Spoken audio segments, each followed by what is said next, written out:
can't take it for granted, bro. I might not be able to get up and grind like this every day no more. Like most people, I'm afraid of failure, bro. Yeah. Like to speak at a university, especially like Emory, you know what I mean? That's a pretty prestigious university. I'm real scared of opening this shit right now. Don't point that shit over here, man. Yeah, man, we was a trio, man. We was down there in Manhattan buying cars. Appreciate you, brother. Welcome to another episode of B-Roll. Today's guest is one of my best friends. I've been knowing this man since the 9th grade. He's a music manager, investor, co-owner of one of the hottest event spaces in Atlanta, Agenda Studios, and a real estate agent. He's your favorite hustler. Please give it up for the man, the myth, the legend, Mr. Darren Scoon. Woo! Appreciate for taking some time out, man, for this interview. We've been trying to do this for a while, so appreciate that. Appreciate you, man. Scoon, for those who don't know, where you from originally? I'm from DC originally, born. I was there until I was 13 and I moved to Georgia. What was the dynamics of your family structure growing up? My mother and father were, they broke up when I was young, probably like 1 year old, 2 years old. So I've always lived with my mom and I spent summers with my dad in New York.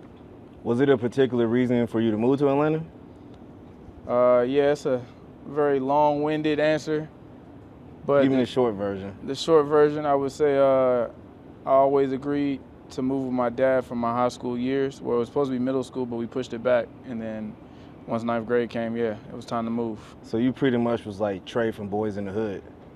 I guess so. I never thought of it of like that? Yeah, Yeah. that's pretty cool. Yeah. How did Atlanta influence you growing up? It was a culture change for sure. Coming from DC was a lot of different things that we were used to and that were popular and that we did. And then when I came here, everything was different. Different type of music, different like clothes and fashion, different everything, to be honest, lifestyles. I don't really know how it influenced me though. It just opened my eyes. I think it exposed me to different cultures and different ways of thinking. So I got both now instead of just one. As a teenager or a preteen, was there any like childhood heroes? Like what kind of childhood heroes? Like somebody who influenced you, like that you looked up to. I don't know. As a kid, I feel like as a kid, you know, you look up to like celebrities and stuff when you like real young. I used to like the rappers and stuff that were in the business. So like Jay-Z and like, you know what I mean, like all those people that were like kind of running the game. I felt like, but then as I got older, I kind of like got new people to look up to, better people to look up to. Growing up in Riverdale, how did you avoid going down the wrong path? Because we from the same city and it seemed like we only had 3 options: play sports, join the game, or sell drugs. Like how do you, because you didn't play sports in high school, so how did you avoid going down that dark path? I don't know. I did my best to avoid it. I feel like I did involve myself in a lot of stupid stuff, but I think I was smart enough to get out of situations that could have like derailed me. But yeah, honestly, the only time I really got out of it is when it was time to go to college and I left. But I was dibbling and dabbling with a lot of bullshit while I was there. I just didn't do enough and get caught doing enough. During those time in high school, was it any positive influence around you? Influences? I got some people in my family that have like successful careers. It's kind of like in line with the things I do now, like in entertainment and stuff. My aunt, my uncle, my dad has had success in a lot of different areas. So I feel like I've had a few people kind of teach me things and lead me in the right way and give me some type of like motivation and something to go towards. You mentioned college. You went to Georgia State. What was your degree? My degree, I was in marketing. Marketing? What made you want to stay in Georgia? Why not go back to DC or anywhere else? For the longest, when I first moved down here, like my 9th and 10th grade, I couldn't wait to go back to DC. I actually, 2 of the schools I wanted to go to on my list was Howard and Maryland University. So I wanted to go back, but then when I graduated like a 3.6 from Riverdale, and I had a Hope Scholarship. So if you know anything about Hope Scholarship, it gives you, you know what I mean, your tuition pretty much taken care of if you go to a Georgia school. So they didn't do that in other colleges, other states? Nah, that was like unheard of, to get your full tuition paid for.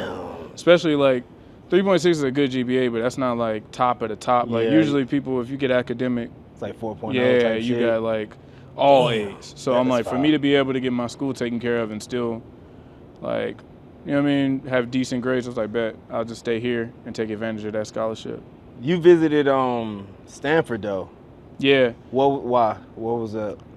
My dad always was pushing me to do like just go above and beyond. So I went to Stanford, but it wasn't for undergrad. So after like when I was finishing up my undergrad at Georgia State, I took the LSAT, which is the standardized test for law school, and then I also took the GMAT, which is the same thing for business school. And one of the law schools that I was going to apply to, well, I actually did apply to, was Stanford. Okay. So, yeah, if I was going to go to law school, I wanted to go out in California. But once we started crunching the numbers, the USC, UCLA, Pepperdine, I did a couple, like, really good schools out there.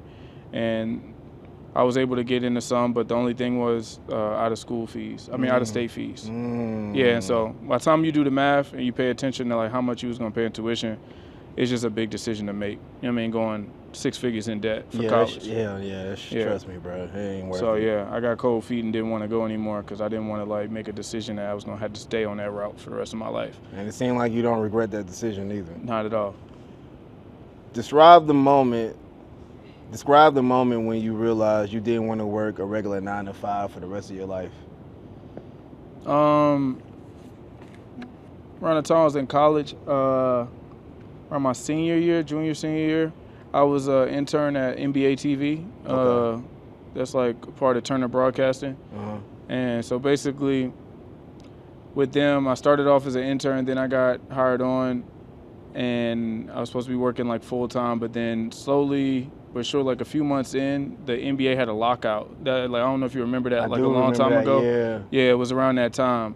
And it was unfortunate at the time, but it honestly opened my eyes up to a lot of things. But they had a lockout, and in the NBA lockout, there's no basketball games till they come to an agreement with their contracts and stuff. And basically, everybody at NBA TV had to get either cut, or if they were like valuable, they would kind of move them around and have them working on different projects like PGA or NASCAR or whatever other like sports places they might need help. But if you were low on the totem pole, you would get cut. And so I managed, because I knew a lot of people, to get like moved around and stay in the system. But I just started realizing like how fragile like careers are. And even though it feels like it's like long-term safety, it's not. You know what I mean? Because there was people there that didn't plan on getting cut that got cut. And so once that happened, and my salary was really low. So I was like, once that happened, I kind of just realized like this might not be it for me. I'd rather just bet on myself. Word. What's an experience that significantly shaped who you are today? I mean, I don't know. I have a few. I feel like on the recent side, like just health, I had stomach issues, like health issues. So I feel like during that time, it was around the pandemic, like 2020, 2021, like that kind of opened my eyes just to like realizing that you can't take your health for granted, and like you might not always feel like the way you feel today. So now I kind of like got my health back in check, and I'm on point now, and I got the energy, and it's like I know how it feels to not have the energy. So I just try to go hard as possible, you know what I mean, and not waste any days or any time, because it's like, can't take it for granted, bro. I might not be able to get up and grind like this every day no more. You know what I mean? Yeah. So I feel like that's like the most recent. What was the issue, if you don't mind? I mean, it was just I had a stomach bacteria I got from like traveling. I can't really pinpoint where it came from, but I was traveling, going to a lot of different places, and I believe it was from like the water or the ice in one of them countries. What fear have you overcame or are working on to overcome?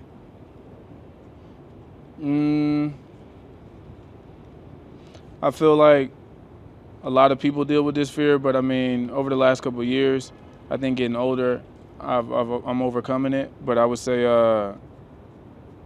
just the fear of like really putting yourself out there and trying. You know what I mean? Like I feel like a lot of people, like when you're young, it's a lot of crowd mentality, and you kind of do what the crowd does, and people are scared to jump out there and do things and stand out on their own and get criticized or whatever the case may be. And I feel like as you get older, you start to realize like everybody's opinions really don't matter that much, and you should really just try what the fuck you want to try. So people don't know what the fuck they're talking about. Exactly. So I feel like if I had to say anything, that like I don't really care what people think anymore. I got to do what I want to do, and I just live with the results. What insecurities, if any, are you willing to share? I mean, insecurity-wise, man, I can't really think other than just like, yo, I mean, like most people, I'm afraid of failure, bro. Yeah. Like, I feel like I channel that in a different way, though. Like, some people get afraid of failure and don't try, but I'm afraid of failure, so that makes me want to try and keep trying because it's like I just don't want to fail at stuff. I feel like not doing it is the same as failing. Yeah. So. Ashley share that same insecurity, and I started looking at like videos about it. Go yeah, pop champagne. I'm celebrating. Appreciate you, brother. And they say they compare it to like jumping in the pool or like from a cliff or something into some water, a body of water. Mm-hmm. That moment when you like, I guess like the butterflies, when you get butterflies from an idea or something, that's when you're supposed to do it. Yeah. And once you do it, you realize this wasn't so bad. Yeah, always. So, yeah. It's never as bad as you think it is. Tell me about a cherished achievement and what it meant to you. It can be old or present.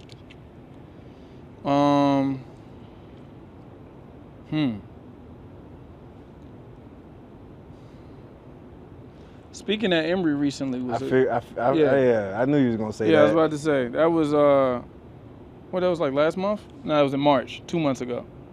Yeah, but actually no, it was last month in April. But yeah, I feel like that was a really big achievement. I mean, to speak at a university, especially like Emory, you know what I mean, that's a pretty prestigious university, and I feel like just being able to share my experiences and my thought process on marketing to a marketing class, and not only just an undergrad but the graduates too. You know what I mean? Like, it's a pretty qualified audience to be talking to, so it felt good. And I was there in the back chilling, and people was taking notes. I'm not gonna lie. Yeah, that's what's up, man. I got some people I owe some internships to right now. What values are fundamental to you and why?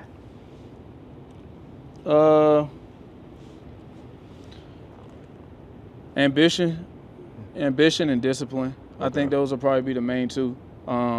Anything else, I feel like you can build off of that, but you just gotta have like the desire to like want more, and then I feel like discipline enough to just walk it down, even though, you know what I mean, there's gonna be moments you get discouraged and shit's gonna happen.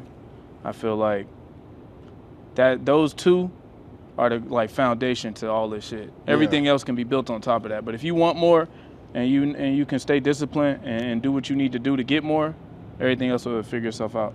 I'm real scared at opening this shit right now. Don't point that shit over here, man. I know. Just make sure you hold the corky. There we go. There we go. Just trying to do it smooth. I wasn't trying to fuck up the fit. Ooh. What's your definition of a fulfilling life?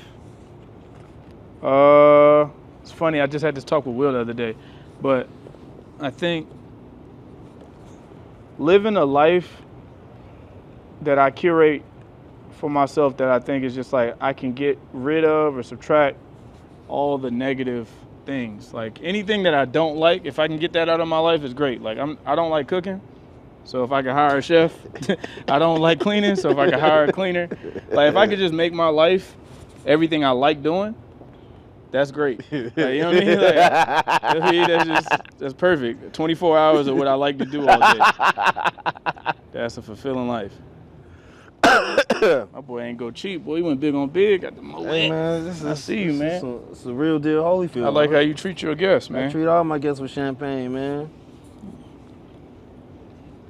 Yeah, man. Here, get a little toast. Appreciate you, brother. One thing.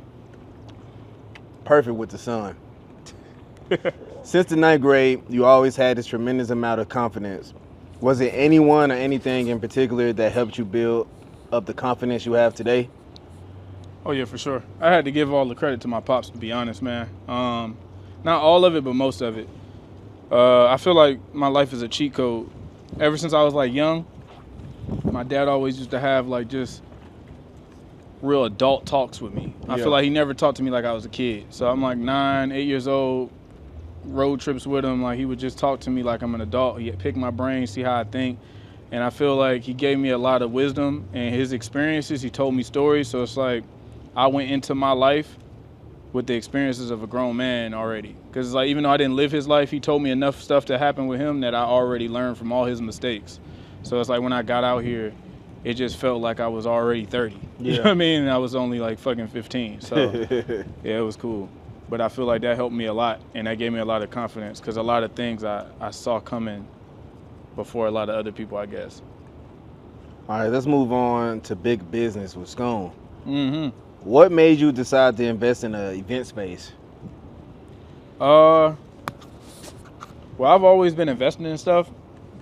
I've read up on a lot of people like that do investments, that do like mergers and acquisitions and stuff, and venture capitalists and things. And I've learned that investing in things and like successful business models is like a quicker way to build wealth. You know what I mean? Instead of always building everything from the ground up. Like some things are already in motion and they're already doing good, and you can buy your way into them instead of having to build everything from the ground. And so Agenda was doing... Yeah, Agenda was one of those things. I feel like me and Neil, that's the homie. I met him actually through Will. We done traveled and went to New York Fashion. We did a lot of little things together, did some events together, and that ended up leading to us having a conversation of him wanting to bring me in on Agenda. We worked out some numbers, and yeah, I made a hefty investment with Agenda, and then that's when we started doing everything together and blowing it up bigger. So yeah. When investing in Agenda, what was your top 5 deciding factors? I don't know if I can give you 5 off top, but I can give you the few that come to mind. I would say, one, I mean, you want to see the revenue stream. You want to look and see how much money it's making now, and then be honest with yourself and see if is this something you can like scale or help scale. Like I know his skill set, I know my skill set, and I was like, I felt like my skill set can help expand and like grow the business. So that was one thing. Who's already running it and how they operate, and I feel like Neil's really good with marketing and stuff too. Yeah. And that's where we kind of clicked when we did events together. We saw that we both have a strong like skill set over there, and so those are like the main two. Just the money that was already being brought in, if I could bring more to this situation, and then obviously with the business already, like who was running it and what are their strong suits. And so those were like the two. And then other than that, I mean, it's a space that we both thrive in, you know, in creative space, dealing with like people in entertainment and the creative lane. I feel like we both have a strong network in there. So it's not like we're going into a new field. Yeah. We're just talking to people that we already have. How long has it been since you invested in Agenda? About a year now. A year? Just a year? Yeah, just a year. Damn. Yeah, we did a lot. That was a partying ass year then. I thought it would have been like 2.5. Yeah, I know. Damn. Yeah, we did events and stuff before then, but those were like just one-off events. They weren't like a part of Agenda as a collective. But then, yeah, with Agenda, about 10 months. Damn, man. Yeah, it's crazy. Can you describe any the type of doors that opened up after you got your hands on it? Yeah, just doing business with a lot of like people in this space. We did business with Paper Frank, our artist, so we got to basically have our own art gallery, which was dope. Made us art dealers unofficially. I mean, technically we got a percentage of all the art sold, so that was cool. Working with labels like Love Renaissance and their artists, and having them do things at our spot with their new artists and rollouts. Just like everybody we've done things with, we have a strong relationship with now. Red Bull, Revolt. Yeah. You know what I mean? So Deleon. So it's like a lot of different people that we can call on, or that's kind of in my portfolio now. If I need to do something, I got a strong relationship with all those places. So those doors. I think you literally just answered this question, but from your experience, how do you scale an event space? It's really just about the uniqueness with the events and how you market it. That's really the main two things. You want to give people experiences that they desire, and like just listen to the people. People complain every day about clubs and why they don't like clubs, so you got to figure out how to give them something that they do like and try to stay away from the things that they tell you they don't like. And then just get creative with your marketing, because you got to cut through all the traffic online. As soon as you open your phone, you're going to see a million things. So it's just, you got to find a way for yours to be 1,000,001. You know what I mean? To stick out. Yeah. So those are the main two things I would say. And that's just building community. How do you build a community? You got to focus on the market that you're trying to target. And then I would say little things like all the stuff that people don't do. Like most people will promote and they'll post something and think they're supposed to reactions automatically. But, there's a lot of times where I personally invite 50 people a day for the 5-6 days going into the event. So by the time the event come, I done invited 250, 300 people personally. Wow. And I feel like those are like the small steps that a lot of people don't do, but it makes a huge difference because that way it won't be, oh, I didn't hear of it, or man, I would have came if I knew about it. Well, you're going to make sure they know because you sent it to them. Yeah. You know what I mean? So I feel like that's the best way. And people like to respond to personal invites as opposed to just seeing a blanket invite over the web. That's true. What is Scoon rule of thumb when deciding to invest in a business? Not an event space, any type of business. What is your rule of thumb? It's changed a lot over time. I get more careful with everything I do now because I was more like advantageous and just jump out there and try things before. But now it's really about two things. If I really believe in it, like really believe in it, not I think this can make money, but I believe that this is going to change something. Like this is like important to culture or whatever. Like I have to really like look at it and be like, yo, do people really need this, or is this something I got to convince people they need? Yeah. And if it's something that they need, I feel like that's like always a good sign. I want to be passionate about it to make sure that I don't have like ups and downs with my motivation. Like whether we winning or losing, I want to always feel passionate about what I'm doing. And I think those like the main two. That's a good rule, man. Yeah, appreciate it. Real passion. Have you made any bad investments before? Plenty. Just give me one. And the story behind it. I had a car business. I had a car business with Will Hill, the rapper, man. And shout out to my boy Mike. Yeah, man, we was a trio, man. We was down there in Manhattan buying cars, fighting for our lives out there. But yeah, man, car business is a real treacherous business, man. It's a lot of tricks, a lot of things, man. It's a lot of Mexican dudes, Arab dudes, African dudes be running up there at the and they got that joint on lock at the auctions. They know more about cars than we did.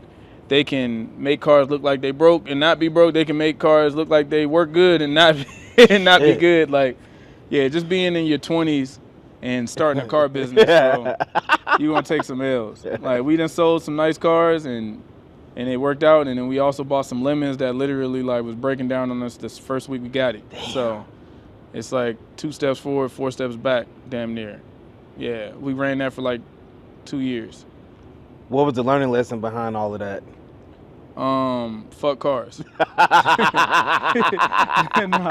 I'd say the learning lesson, honestly, I believe with me and Will, it taught us how our breaking points and where we work best at and stuff. Like, we learned each other really well as far as like business partners. And I feel like that really set us up for like knowing how to navigate this whole music thing and managing him and like us having that business relationship there because we pushed each other's buttons. We know how hard we're willing to go for things and all that. So to me, that was the biggest lesson. And other than that, just learning like be careful with just business partners and everything because those were my business partners and we solid, but we shouldn't have been 3 people running a car business because it ain't that much money on them cars.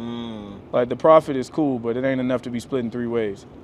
At least not at the beginning level. We would have had to keep doing it and eventually grow to a big dealership. Yeah. Yeah, but selling used cars, splitting that profit 3 ways is like chump change. Shit.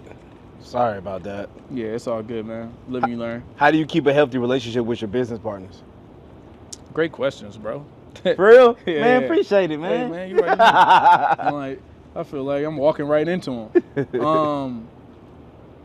Just communication, man. I feel like business relationships are like a regular relationship. Like, you just gotta really know the person you're dealing with, talk with them, have expectations on like what they can do, what they can't do, what they're good at. Like, just be 100% honest, or you're gonna get caught off guard and be frustrated if people are just pretending to be something or pretending to be good at this or saying, yo, I could do this, knowing they struggle doing this or they don't like to. Like, you just a lot of honesty, transparency, and just good judgment, man. Knowing like what you can do and what you can't do, and delegating tasks. So, other than that, and communication. Like whenever you feeling like something, instead of letting that brew, you gotta have good communication to talk to people before you get to that point where you're gonna be like agitated or something. But that's really it. All right. What movie quote is this? Anything I wanted was a phone call away. Free cars, the key to a dozen hideouts. Flats all over the city. Goodfellas. Fuck! I already know this. That's my second favorite movie.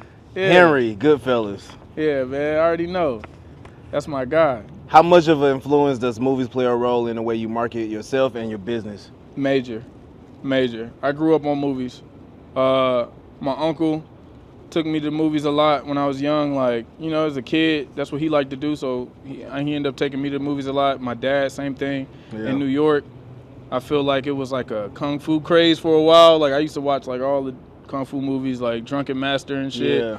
And then after that, and I feel like those kung fu movies kind of like, they teach you how to be like noble and shit. Like, you know what I mean? Like they have like underlying things, like even like with Dragon Ball Z and shit. Yeah, like, you know what I mean? Like the characters teach you how to like really dig deep and do what you need to do, and you know what I mean? Like all that type shit. It's all those type good type shit. Yeah. All them storylines. And then after that, as I got a little older, I feel like I got into a lot of gangster movies. But yeah, a lot of gangster movies. Have you taken any ideas from a movie or director to market something? If so, what was it? Yeah, I try to use my movie knowledge as much as possible. I've watched a lot of fucking movies, and I feel like if I took anything, more so it'd be just the camera angles and stuff, like from different movies. Like while I watch movies, if I see something that's like fascinating to me or like really intriguing, I'll like remember it or I'll like screenshot it or something, you know what I mean? So I can keep it for later and be like, yeah, I want to do this angle in something that we do or whatever the case may be. And then sometimes I've listened to like different directors talk about their thought process and why they shoot, and they'll explain like the psychology behind certain shots. And I'm really big on psychology. So yeah, I'll use like some of those techniques or something to kind of like convey maybe products that we sell or, you know what I mean? Yeah. Something like that. What marketing campaign did you recently light and why? Most recently, it was a couple days ago, a dude from London, from UK, Clint. He has a brand called Cortez. That's so fucking funny. I literally just bumped into like his page. He's a designer? Yeah. Yeah. Yeah, he's dope. But yeah, I got a couple pieces from at the crib. But he just did something in New York. It was like a jean like giveaway or like trade off, but the way they marketed and rolled it out was genius. The strategy behind it was genius. Like real dope dude, bro. Shout out to him. Shout out to Cortez. That's my middle name, by the way. How do you conduct market research?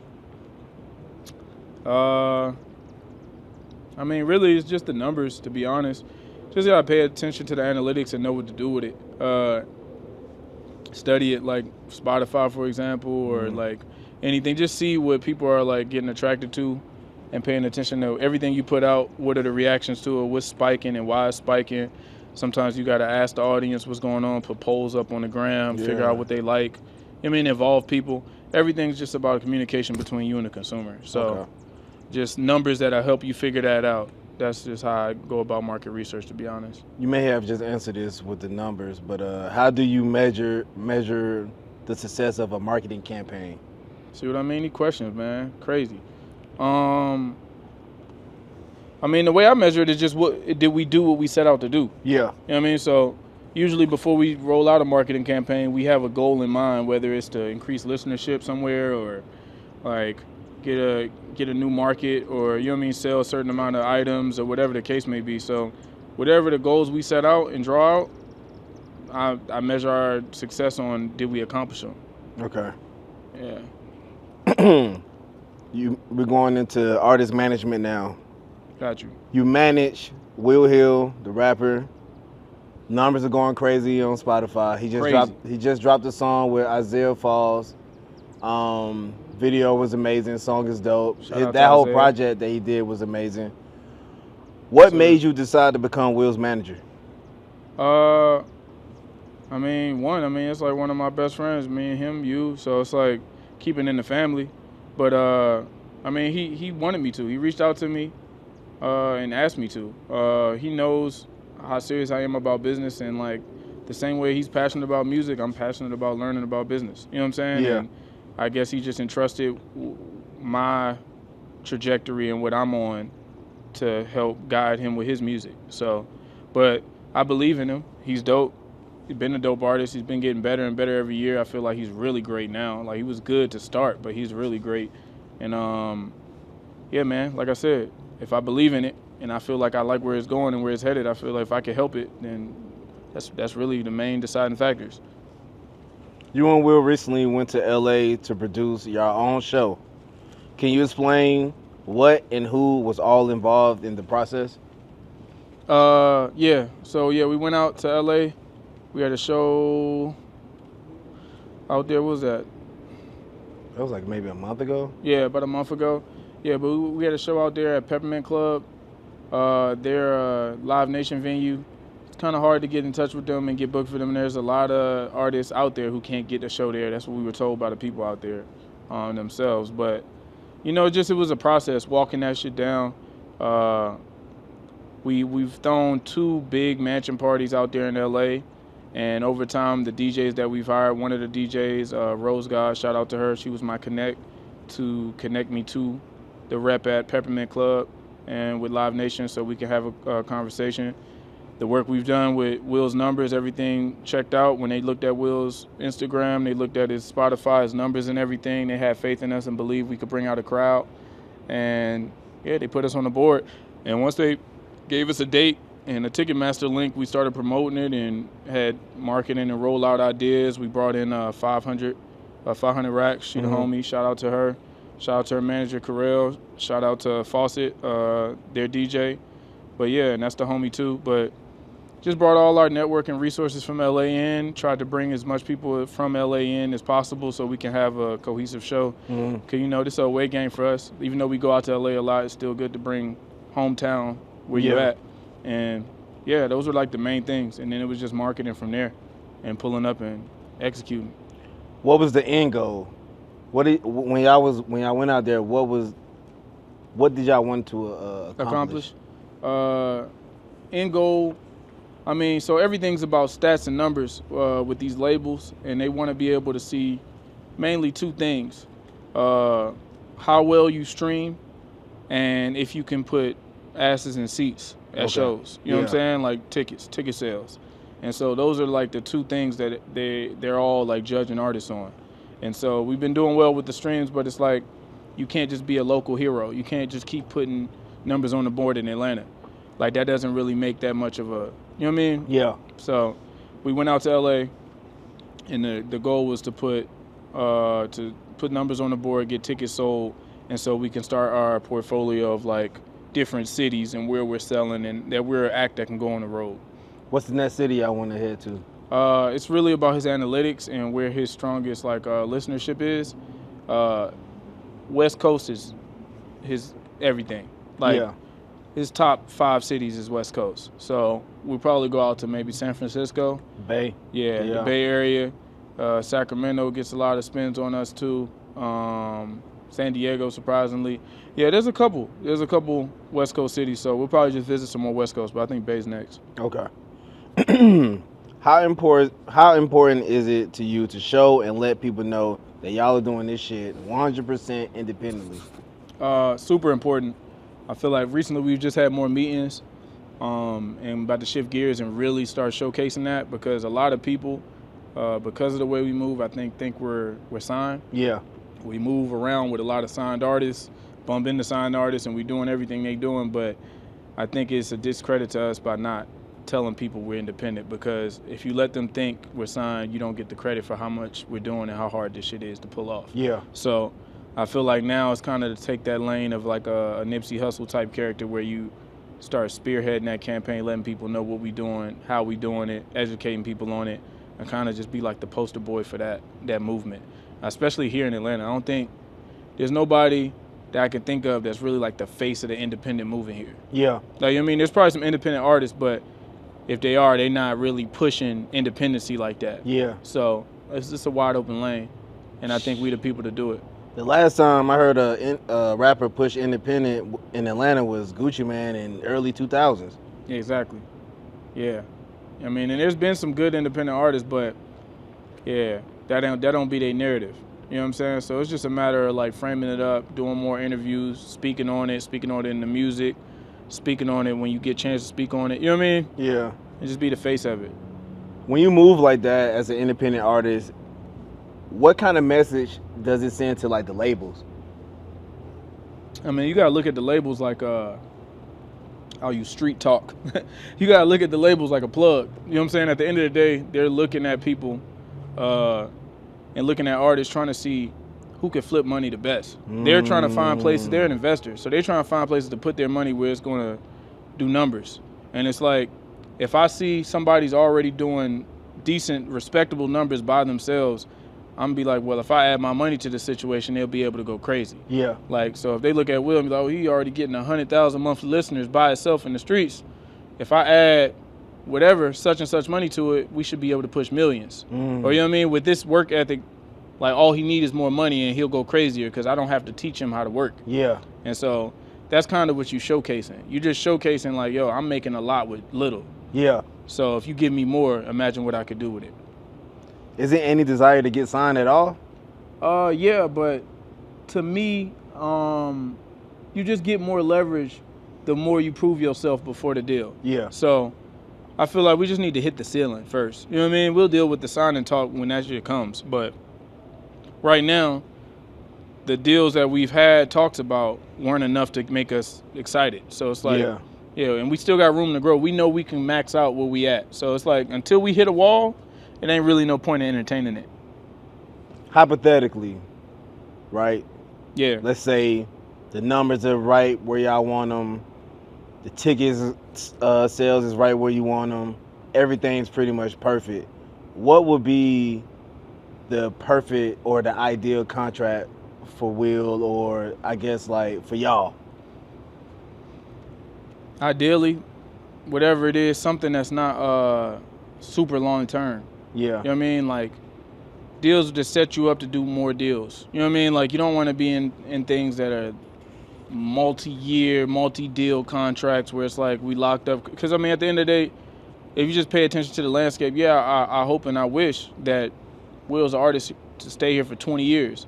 But all artists aren't 20-year artists. You know what I'm saying? A lot of artists get in the game and have a good 4 or 5, and then they start to drop back down. So I feel like knowing that, you got to go into it thinking, like, I can't give my best years to one person. Yeah. Yeah, like, so you got to set yourself up, like, even if he does crazy good, maybe let's get 4 or 5 years of being on top of the game. Like, you at least want to sign a couple deals in that time and make some real money. It's like being in basketball, like with NBA contracts. Like, as long as you're good, when it's time to renegotiate, you're going to have a bigger check coming. But, yeah, if you start falling off or your number's not doing the same, then that's when you get messed up. So, yeah, I think that's how we approaching it. Like, just short-term deals, like things for, like, 1 project, 2 projects, stuff like that. Who have you studied during the beginning process as far as, like, managers? Manager-wise, I kind of listen to a lot of different managers and people and executives overall. There's a dude named J.R. McKee that's pretty dope. A couple people put me on to him. There's other managers I've paid attention to. Barry Hefner. Let's see, who else? Outside of managers, though, like marketers. Because, I mean, the management side, it's funny, but management is technically like a lot of things.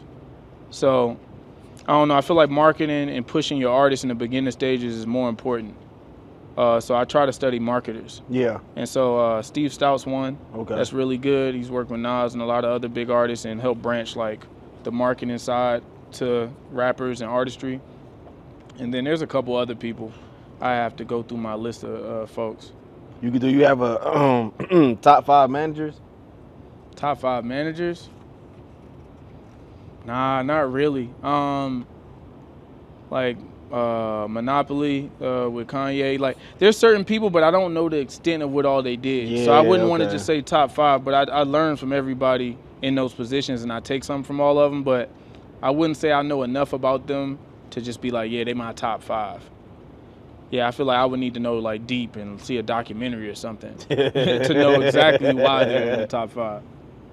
Is there anybody currently that's in the industry that you're in now that you can like get advice from, that you can hit up and be like, yo, like I bumped into this, I don't know about that, like what you think about this, and should I do what? Yeah. I mean, I made a lot of friends, and I have a couple mentors in the game. Like, well, one, my uncle Kenny Burns. Shout out to him. I can always call on him. He's been in the industry for a long time, done a lot of different things, worked with a lot of different labels. Al Branch.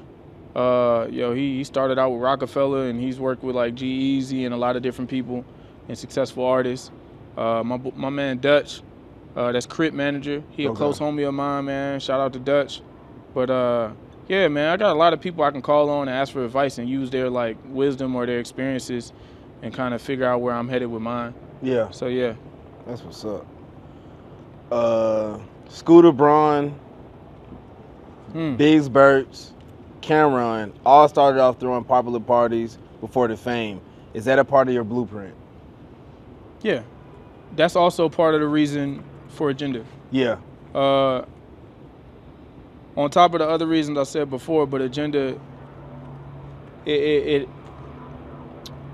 I believe music and community and like culture and shit, they tie into each other, and it's because if you think about it, music is made for people to rejoice and party and celebrate. So if you got my left hand on music and my right hand on the culture and parties and events, then you always gonna be good because they go hand in hand. You know what I'm saying? Like, music don't mean shit if people ain't partying to it or vibing to it or driving to it, whatever the hell it is. So it's like, I feel like to have a little bit in both is like key.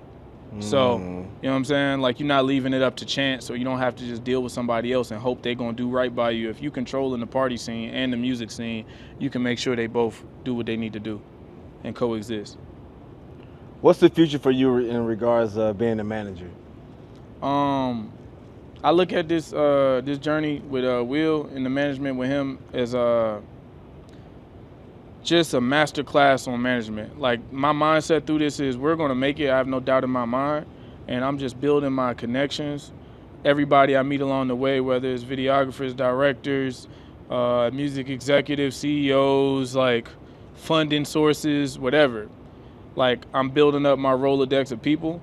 And so once we done and we make it, I'll basically have the blueprint on how to do this again with another artist. And but the only thing is, I want to take more of a senior management role after this. This is more of my hands-on training.